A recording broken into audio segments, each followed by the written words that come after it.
शुरू करते हैं। पहला प्रश्न कर रहा है निम्नलिखित श्रृंखला में आने वाली अगली श्रृंखला ज्ञात करें। देखो श्रृंखला का प्रश्न आ रहा है, बिल्कुल आ रहा है। और कैसा आ रहा है तो दो प्रकार का प्रश्न आ रहा है, एक अल्फाबेट से एक संख्या से। अब देखो यह नंबर सीरीज है। अब नंबर सीरीज में बताना है कि इस भाट के जगह पे क्या होगा। देखो नंबर सीरीज में भी दो तरीका से आ रहा है। अगर अल्फाबेट वाला सीरीज अगर थोड़ा सा टफ किया तो नंबर सीरीज थोड़ा सा नॉर्मल करेगा, अगर नंबर सीरीज थोड़ा सा टफ किया तो फिर अल्फाबेट वाला थोड़ा सा हार्ड कर देगा। ठीक है, तो सिंपल तरीका से दो गो में एगो थोड़ा सा रहेगा, बाकी एगो सिंपल इजी रहेगा। हमारे अनुसार से अल्फाबेट इजी रहेगा और संख्या वाला थोड़ा सा कैलकुलेटिव रहेगा। जैसे देखो 16 से 21 जा रहा है, 21 से फिर 42 हो गया, फिर 47 हो गया, फिर 94 हो गया। तो इसमें क्या हो रहा है तो देखो अगर हम बात करें 16 से 21 गया ना, तो 16 प्लस का 5, 16 5 21। अब 21 से 42 जा रहा है तो क्या किया, 21 गुना का 2, 21 दूना का 42। फिर देखो 42 से 45 पे जा रहा है तो प्लस का 5 किया, और फिर क्या हो गया भाई, तो 42 से 47 गया, प्लस 5 किया। अब 47 से 94 हो गया, यानी क्या किया तो 47 में गुना का 2 किया। अब 47 गुने का 2 94। अगर हम 94 से आगे बात करते हैं तो क्या करेंगे, तो देखो +5 गुना 2, +5 गुना 2, तो इस बार क्या होगा, +5 हो गया। और 94 प्लस का 5 कितना होगा भाई, तो यहाँ पे 99 होगा। ऑप्शन नंबर बी होगा आपका राइट आंसर। ऑप्शन नंबर 20 था करेक्ट आंसर। ठीक समझना क्या कर रहा है यहाँ पे। 3 नंबर का प्रश्न कर रहा है निम्नलिखित 5 में से 4 किसी तरह सामान्य है और इसीलिए वे आपस में क्या बनाते हैं, एक समूह बनाते हैं। इनमें से कौन सा इस युग्म समूह से संबंधित नहीं है। यानी यहाँ पे देखो 1 2 3 4 5, 5 अल्फाबेट दे रखा है। अब बताना है इस पांचों अल्फाबेट में सबसे अलग जो है वह ऑप्शन कौन सा है, यानी अलग जो है वह अल्फाबेट कौन है। सिंपल तरीका से देखो, अगर हम यहाँ पे वोवेल कॉन्सोनेंट की बात करते हैं तो यहाँ पे 2 वोवेल है और बाकी कॉन्सोनेंट है, यानी वोवेल कॉन्सोनेंट में तो यहाँ निकल नहीं रहा है। यानी अब हमें अल्फाबेट में देखना पड़ेगा। देखो जी का 7 होता है, सी का 3 होता है, ए का 1 होता है, जे का 10 होता है और ई का 5 होता है। अगर यहाँ पे हम बात करें राइट आंसर का, तो हमारा राइट आंसर होगा ऑप्शन नंबर यहाँ पे क्या होगा, जे होगा। जे वाला ऑप्शन नंबर हमारा सही होगा। बोलोगे क्यों, देखो सी, यहाँ सी है, जी है और ई है, ये तीनों जो इसका अल्फाबेट पोजीशन है ना विषम संख्या, लेकिन जे का जो अल्फाबेट संख्या है ना वह सम संख्या है। यानी यहाँ पे ऑप्शन नंबर सी आपका निकल के आएगा, बिल्कुल करेक्ट आएगा, बिल्कुल सही आएगा। ठीक है, समझ पा रहे हो। चलो 4 नंबर का प्रश्न देखना, और सभी प्रिय स्टूडेंट क्लास को लाइक शेयर एंड सब्सक्राइब जरूर कर देना ताकि प्रतिदिन क्लास का अपडेट मिलता रहे। देखो हमारे तरफ से जितना भी क्लास जाता है हर एक क्लास मोस्ट इंपॉर्टेंट होता है, तो एक भी प्रश्न को मिस ना करना। देखो 4 नंबर का प्रश्न समझना क्या कर रहा है। जॉन ने एक लड़की से कहा, क्या कहा भाई, कह रहा है तुम्हारे पिता मेरे पिता की माँ के इकलौते बेटे की एकमात्र संतान है। यहाँ पे देखना 2 व्यक्ति है, एक कौन है भाई, तो एक जॉन है, ये जॉन है, और यहाँ पे कौन है तो एक गर्ल है, यानी एक लड़की है। ठीक है, अब आगे क्या कर रहा है, कह रहा है कि तुम्हारे पिता मेरे पिता की माँ के इकलौते बेटे की एकमात्र संतान है। ठीक है, कह रहा है तुम्हारे पिता, यानी ये जॉन जो कर रहा है इस लड़की से कह रहा है ना कि जो तुम्हारे पिता है वह कौन है भाई, तो मेरे पिता की, यानी जॉन के पिता की माँ के इकलौते बेटे, माँ के इकलौते बेटे का एकमात्र संतान, यानी कह रहा है ना ये जॉन कह रहा है इस लड़के से कि तुम्हारा जो पिता है ना वह मेरे माँ के इकलौते बेटे का इकलौते बेटे है, तो वह कौन है, वह खुद जॉन है। अब कह रहा है कि उस लड़की का जॉन से क्या संबंध है, तो जॉन जो है इस लड़की को क्या कहेगा, तो वह पुत्री कहेगा। ऑप्शन नंबर डी होगा आपका राइट आंसर। ठीक है, चलो अगला प्रश्न समझना 5 नंबर का, और सभी प्रिय स्टूडेंट क्लास को लाइक शेयर एंड सब्सक्राइब जरूर कर देना। अब देखो यहाँ पे क्या हो रहा है 5 नंबर का, देखो यहाँ पे कोडिंग डिकोडिंग का आप सभी का प्रश्न हर शिफ्ट में 2 से 3 हर शिफ्ट में देखने को मिल रहा है। तो भाई आप लोग कोडिंग डिकोडिंग का प्रश्न यहाँ पे अथी कर लेना, प्रैक्टिस ज़्यादा कर लेना। ठीक है, कर रहा है निम्नलिखित निम्न 5 में से 4 किसी तरह समान है और इसीलिए वे आपस में एक समूह बनाते हैं। इनमें से कौन सा है जो एक समूह से संबंधित नहीं है। अब यहाँ पे हमें बताना है कि यहाँ पे देखो 4 1 2 3 4 5 समूह दे रखा है। अब इसमें सबसे अलग जो है वह कौन सा है, ये ऑप्शन पता करना है। तो सबसे पहले क्या करना ना, देखो अल्फ़ाबेट का प्रश्न हल करने में आसान होगा जब आप लोग अल्फ़ाबेट पोजीशन याद कर लोगे। जैसे देखो यहाँ पे बाई का अल्फ़ाबेट पोजीशन 25 होता है, ओ का 15 होता है और ई का 5 होता है। अब देखो अगर हम बात करें ना तो यहाँ पे क्या है, तो देखो 25 से 15 पे गया और 15 से कहाँ पे गया 5 पे, तो यहाँ पे में भी -10 और यहाँ पे भी -10, यानी दोनों जगह -10 हुआ। उसी देखा देखो डब्लू का 23 होता है और एम का 13 होता है और सी का 3 होता है। देखो यहाँ भी -10 और यहाँ भी -10, ठीक है। फिर देखो भी का 22 होता है, एल का 12 होता है और बी का 2 होता है। यहाँ पे भी देखो और यहाँ पे भी देखो -10 ही हो रहा है।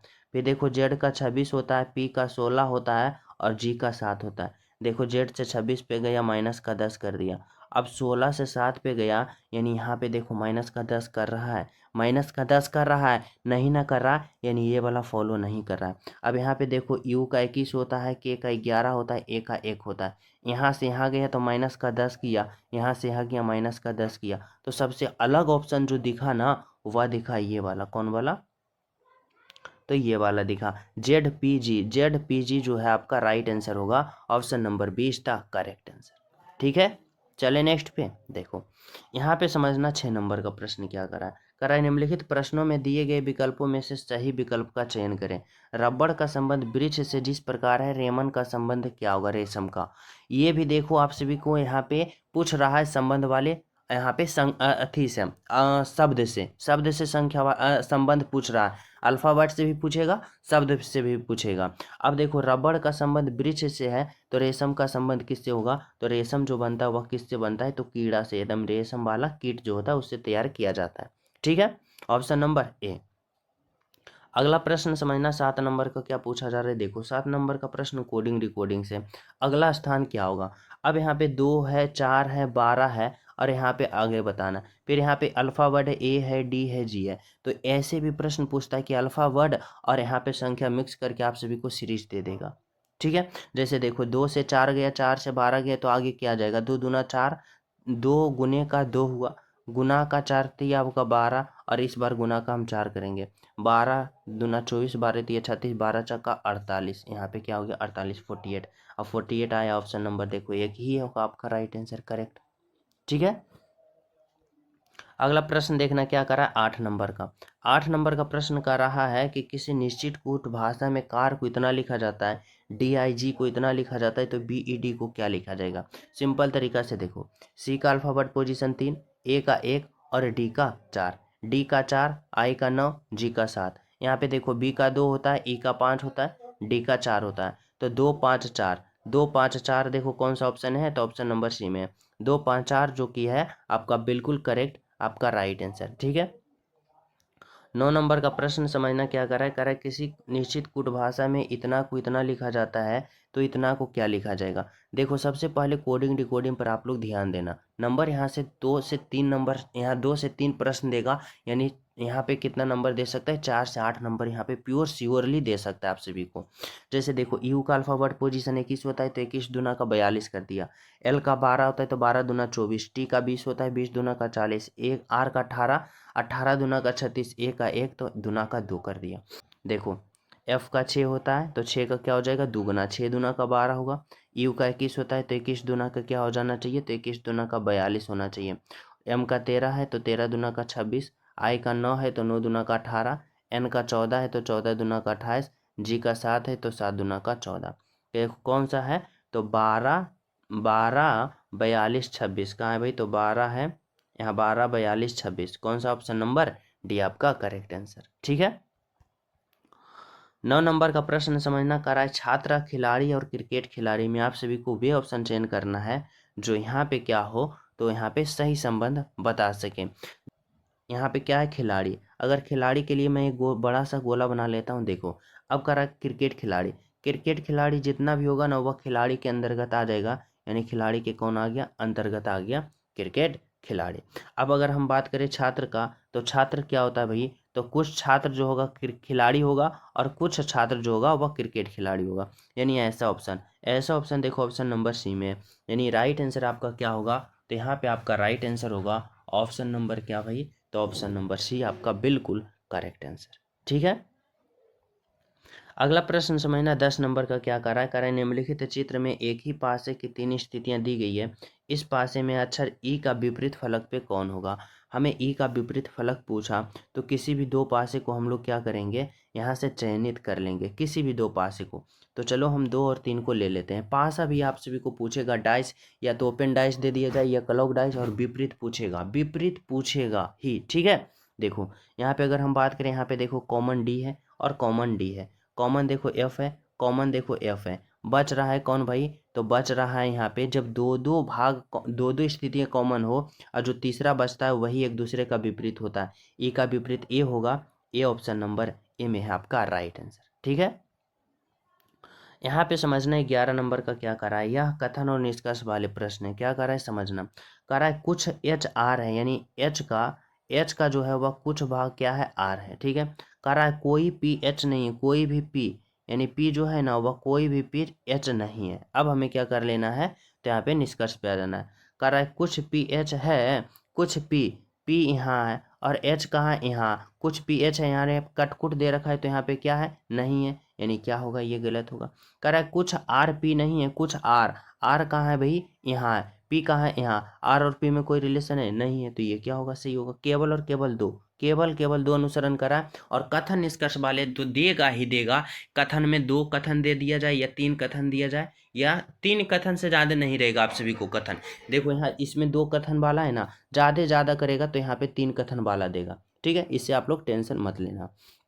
12 नंबर का प्रश्न देखो पूछा गया है, आकृति में भी पूछ सकता है, त्रिभुज पूछ सकता है, या फिर आयत पूछ सकता है, या वर्ग पूछ सकता है। ठीक है, तो अभी तक लगता है कि फिलहाल 2 या 3 शिफ्ट में पूछा है। ठीक है, कह रहा है दी गई आकृति में आयत की संख्या काउंट करना है। देखो यहाँ पे हमें काउंट करना है आयत। सबसे पहले देखो छोटा छोटा आयत करो, ये एक आयत हो गया, यहाँ से देखो एक आयत, 2 आयत हो गया, और ये बड़ा वाला ये हो गया 3 आयत, यानी ओवरऑल इस आकृति में आयत की संख्या 3 है, ऑप्शन नंबर सी है। ठीक है, चलो अगला प्रश्न क्या कर रहा है समझना, और इसी तरह से आप लोग को पूरा फास्ट में यहाँ पे रीजनिंग का कोर्स करना है, क्योंकि टाइम देखो अगर आप लोग के पास समझना जो बन रहा है उसको बनाना, जो नहीं बन रहा है ना उसको छोड़ के चलना है। समझना हमारी बातों को गौर करना बहुत ही ज़्यादा हेल्पफुल से साबित देगा। जो बन रहा है उसको बनाना, ठीक है, जो बन रहा है उसको बनाना, जो नहीं बन रहा है उसको छोड़ना। अब देखना कि अगर आपके पास 1 मिनट बोले तो 60 सेकेंड, जब 60 सेकेंड बचा है तब आप लोग क्या करना, जो जो प्रश्न छोड़े हो उस प्रश्न को छोड़ना नहीं है, नहीं है, नहीं है। 8 गलत पे 1 गलत होगा, तुक्का लगाना है तो लगाना है, समझ रहे हो। क्योंकि हर विद्यार्थी जो इंटेलिजेंट होता है ना, हर विद्यार्थी क्या करता है, तो पहला दूसरा तीसरा यानी बना लिया 20 क्वेश्चन 20 क्वेश्चन 20 क्वेश्चन 60 क्वेश्चन बना लिया, सॉरी हाँ 60 क्वेश्चन बना लिया। अब बचा 20 क्वेश्चन। अब 20 क्वेश्चन में क्या होता है ना कि कोई स्टूडेंट 14 क्वेश्चन पे पहुंचा, कोई स्टूडेंट 15 क्वेश्चन पे पहुंचा, और क्या होता है कंप्यूटर शट डाउन होता है, बंद हो जाता है। अब बंद हो जाएगा तो वह 5 नंबर जो होगा और 6 नंबर जो होगा उसके कारण स्टूडेंट का रिजल्ट नहीं होगा। अब तो अभी आप लोग क्या करना कि जो 5 नंबर छूट रहा है ना बाकी सबका, उस पर थोड़ा सा फोकस करना, और क्या करना उस पे आप लोग को 60 सेकेंड बचेगा तब तुक्का लगा लेना। ठीक है, तभी आप लोग यहाँ पे कमाल कर पाओगे, क्योंकि हर विद्यार्थी का प्रश्न छूट रहा है और इजी छूट रहा है, इजी प्रश्न रहता है, समझ रहे हो। तो ये गलती मत करना, यानी ओवरऑल 100% क्वेश्चन टच करना है। 13 नंबर का प्रश्न कर रहा है कि दिए गए संयोजन के सही दर्पण प्रतिबिंब का चयन करें। कराए जब दर्पण को दिखाए गए अनुसार पी क्यू पर रखा गया तो उसका कैसा बनेगा ये बताना है। ठीक है, यानी हमें वे चयन करना है कि अगर यहाँ पे दर्पण रखा है तो इसका प्रतिबिंब कैसा बनेगा। तो दाएं और बाएं में यहाँ पे खेला होता है। दर्पण प्रतिबिंब में ये एस जो है इस तरफ आ जाएगा, एन जो है इस तरफ आ जाएगा। ठीक है, देखो अगर हम बात करें ये एन का मुंह देखो इस तरफ से है तो इधर आ जाएगा, तो क्या हो जाएगा, तो इधर आ जाएगा तो उलट जाएगा, यानी इस तरह से हो जाएगा। अब इस तरह से होगा तो देखो ऑप्शन ए में नहीं, बी में नहीं, सी में नहीं, तो डी होगा आपका राइट आंसर। ठीक है, अगला प्रश्न देखो क्या कह रहा है एनी पश्चिम दिशा चलना शुरू करती है, यानी डायरेक्शन से देखो ऊपर की ओर उत्तर होता है, नीचे की ओर दक्षिण होता है, इस तरफ का पूरब होता है और इस तरफ का पश्चिम होता है। ठीक है, अगर हम बात करें यहाँ पे देखो कह रहा है एनी पश्चिम दिशा की ओर चलना शुरू करती है, 2 किलोमीटर चलने के बाद वह दाएं मुड़ जाती है। ठीक है, और 3 किलोमीटर चलती है, फिर वह अपने बाएं मुड़ती है, और 4 किलोमीटर चलती है, वह किस दिशा में जा रही है ये बताना है। सिंपल तरीका से देखो हमारा एग्जामिनर क्या कर रहा है और हमसे पूछना क्या चाह रहा है। देखो यहाँ पे समझना, यहाँ पे देखो कह रहा है यहाँ पे आप सभी से कि एनी जो है पश्चिम दिशा की ओर चलना शुरू करती है। मान लो यहाँ पे कौन है एनी, पश्चिम दिशा क्या होगा भाई, तो पश्चिम दिशा इधर होगा। चलना शुरू करती है, 2 किलोमीटर चलती है, चलने के बाद दाएं मुड़ जाती है, यहाँ से दाएं मुड़ेगी, और दाएं मुड़ेगी तो कहाँ जाएगी, ऊपर। और कितना चलती है, 3 किलोमीटर, यानी 3 किलोमीटर चल गए। कह रहा वह फिर अपने बाएं मुड़ती है और 4 किलोमीटर चलती है, यहाँ से बाएं मुड़ती है, बाएं बोलेगी तो इधर चलेगी, और इधर कितना चली भाई, तो 4 किलोमीटर चले। वह किस दिशा में जा रही है, किस दिशा में जा रही है, इस दिशा में बोले तो पश्चिम दिशा में ही जा रही है, यानी ऑप्शन नंबर ए होगा आपका राइट आंसर। ठीक है, प्रश्न देखो कर रहा है कि अगले आकृति जो होगा क्या होगा। देखो इसमें क्या है, एक एक आकृति बना, इसमें 2, इसमें 3, इसमें 4, तो इसमें 5 होना चाहिए, और 5 भी कहाँ होना चाहिए, तो यहाँ पे होना चाहिए, यानी ऑप्शन नंबर का ए गलत और ऑप्शन नंबर का बी गलत। अगर हम बात करते हैं सी और डी में, तो सी और डी में देखो क्या हो रहा है ना, यहाँ पे समझने वाली बात ये है, देखो यहाँ पे ये सीधी रेखा है, और यहाँ पे सीधी रेखा ऐसे है, सीधी रेखा ऐसे, सीधी रेखा, सीधी रेखा ऐसे ऐसे, उसके बाद देखो क्या हो रहा है, यानी एक सीधी रेखा एक उल्टी रेखा। जैसे देखो ऑप्शन नंबर सी गलत होगा इसलिए क्योंकि इसमें दोनों का दोनों सीधी रेखा है, ऑप्शन नंबर डी यहाँ पे बिल्कुल करेक्ट होगा। ठीक है, अगला प्रश्न देखो 16 नंबर का करा है, यदि x गुना का प्रतिनिधित्व करता है बाई जोड़ का जेड घटाव का, तो ए गुना का तो प्रतिनिधित्व करता है, तो इसका मान क्या होगा। देखो समझना, जैसे करा है हमें वैसे वैसे करना है। यहाँ पे 27 है, क्या करा है एक्स, एक्स क्या करा है भाई, तो एक्स भाग को प्रतिनिधित्व करता है 3 होगा। फिर यहाँ पे क्या है ए जो है क्या करा है भाई, तो ए जो है देखो ए जो है गुना का प्रतिनिधित्व करता है, तो गुना होगा 4। फिर देखो क्या है बाई, बाई क्या है, तो बाई जोड़ का प्रतिनिधित्व करता है, तो बाई क्या होगा, जोड़ का, यानी 16। फिर देखो जेड, जेड तो है घटाव का प्रतिनिधित्व करता है, यानी 8 होगा। अब क्या करो, तो इसका हल कर दो। देखो 27 में अगर 3 से भाग देखो, 3 नमा का 27, गुने का 4 होगा, प्लस का 16 होगा, और माइनस का 8 होगा। देखो 9 गुने का 4 36 होगा, प्लस का 16 होगा, माइनस का 8 होगा। अगर हम 36 और 16 को जोड़े, 6 12 2 बाकी 1 3 1 4 1 5, और माइनस का 8। अगर हम क्या करते हैं 52 में 8 को घटा देते हैं, तो हमें कितना प्राप्त होगा, 44, 44, ऑप्शन नंबर डी। ठीक है, चलो अगला प्रश्न समझना 17 नंबर का, कह रहा है अगले आकृति क्या होगा। सिंपल तरीका से देखो यहाँ पे डमरू बजा है और रिंग लगा है, और चारों जो रिंग है ना उसमें गोल गोल क्या है, वृत्त टाइप का है। तो देखो ऑप्शन नंबर डी गलत होगा क्योंकि इसमें नहीं लगा है, और ऑप्शन नंबर सी गलत होगा क्योंकि इसमें नहीं लगा है। अब देखो ए और बी में लगा है, लेकिन अब हमें देखना है कि यह टर्न ओवर कैसे हो रहा है, क्लॉकवाइज की एंटी क्लॉकवाइज। तो देखो इस डमरू का मुंह इधर है, और इस अगले वाले इधर हो गया, यानी क्या कर रहा है भाई, तो यहाँ पे क्या कर रहा है, तो यहाँ पे एंटी क्लॉकवाइज टर्नओवर हो रहा है, एंटी क्लॉकवाइज टर्नओवर हो रहा है। फिर यहाँ पे देखो ये वाला है, तो अगले में यहाँ पे आ गया, तो अगले वाले में कहाँ आना चाहिए, यहाँ पे आना चाहिए। और यहाँ पे देखो कौन सा है, तो ऑप्शन नंबर ए है, यानी बी गलत हो गया। ठीक है, 18 नंबर का प्रश्न समझना कर है, दी गई आकृति में कितने वर्ग है, काउंट ऑफ स्क्वायर, हमें वर्ग काउंट करना है। सिंपल तरीका से देखो यहाँ पे 1 वर्ग है, यहाँ पे 2 वर्ग है, यहाँ पे 3 वर्ग है, और कहीं है तो बिल्कुल है, कहाँ पे है, तो देखो यहाँ पे एक 4 वर्ग है, और यहाँ पे एक 5 वर्ग है। ऑप्शन नंबर सी आपका करेक्ट आंसर होगा, बिल्कुल सही होगा। ठीक है, 19 नंबर का प्रश्न समझना, कहे ना आप सभी को कि कल ओपन डाइस भी पूछ सकता है, इसलिए ले लिया कि 20 का विपरीत फलक बताना है। और 20 का हमें विपरीत फलक किस तरह से बताना होता है ओपन डाइस में, यानी एक स्टेप छोड़ के, एक घर छोड़ के। जैसे जेड 10 का हमें क्या करना है, विपरीत पता करना है, 30 होगा, क्यों, क्योंकि इसको हम छोड़ दिए। अगर 20 को हमें पता करना है विपरीत, क्या होगा, 50, क्योंकि हमें 40 को छोड़ देना है, और 40 का विपरीत 60 होगा। अब जिसको पूछे 20 का पूछे, 20 का 50, 50 ऑप्शन नंबर बी है। ठीक है, ये 20 नंबर है, आप सभी का होमवर्क के रूप में दिया गया है, और मैं आप सभी को अपना एक इंटरव्यू दूंगा जो मैं खुद ही एग्ज़ाम देने गया था, और आप सभी को बताऊंगा कि किस तरह से पूछा गया था, उसमें डिटेल बताऊंगा। 10 मिनट का वीडियो आएगा, अपना इंटरव्यू आएगा। मैं इसलिए एग्ज़ाम देता हूँ ताकि उसका क्या हो कि उसका सिलेबस हमें पता चले और मैं आप सभी को पढ़ा सकूँ, ठीक है। इसलिए मैं एग्ज़ाम में बैठता हूँ। तो मैं उस वीडियो को ज़रूर देखना। यहाँ पे अब जस्ट ही अपलोड कर दिया जाएगा, आधा 1 घंटा में, तुरंत ही, ठीक है। तो उसमें बहुत सारा बताऊँगा कि जीके और रीजनिंग और हिंदी कैसा आ रहा है और मैथमेटिक्स कैसा आ रहा है, ठीक है। तो मिलते हैं नेक्स्ट वीडियो में, जब तक सभी को हमारे तरफ से जय हिंद।